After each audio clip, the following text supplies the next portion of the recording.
For Value Partners, we are the only listed asset management company in Asia outside Japan. And even in Japan, there's only one listed company. So there's ample documentation available on who we are, what we do. The mission of the company is very straightforward. Our mission is to build a temple of value investing for East and Southeast Asia. So we do a lot of financial modeling. We do about 2,500 company visits a year, excluding phone calls. That's the real source of our power, just old-fashioned kicking the tires.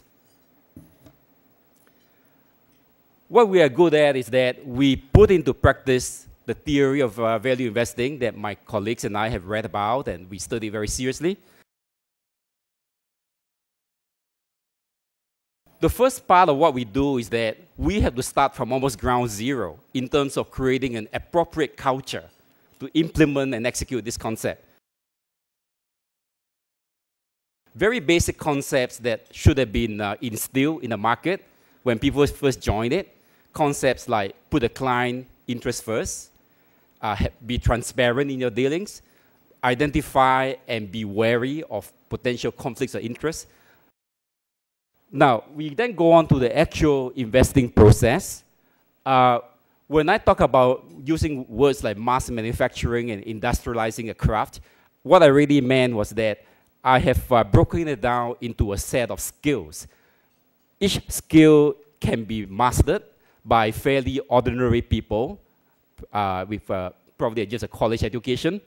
And the process is teachable, is repeatable, is sustainable, is scalable. It is definitely not magic. It's definitely not driven by genius. For originating idea skill, which I claim to score an A, we have a universe of several thousand stocks, Taiwan, mainland China, Hong Kong, and in the case of Value Partners, also some Korea, Japan, and Southeast Asia. We simply divide all the stocks into category 1, 2, and 3. So technically, our objective is to buy category 1 and sell at category 2.5.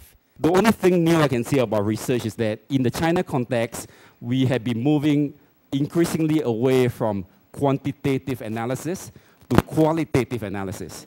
To do that, it's very difficult to quantify in numbers. You have to look at the characteristics of the management and the business model. But in summary, we are looking for something called the 3 Rs. The right business run by the right people at the right price. After you buy the stock, don't forget about it. Keep in touch with the company, update your research vigorously, and keep thinking how you can continue to enhance the value of the investment. The right way to go to do our job is that you enter a transaction, you're a buyer, you shouldn't be buying if you think the seller knows more than you. And you're a seller, you shouldn't be selling if you haven't clarified why the buyers are willing to buy from you. Portfolio construction at my level is mostly based on the idea of taking into advantage the macro environment and highlighting your core competence. Actually, we only have one real core competence: stock picking.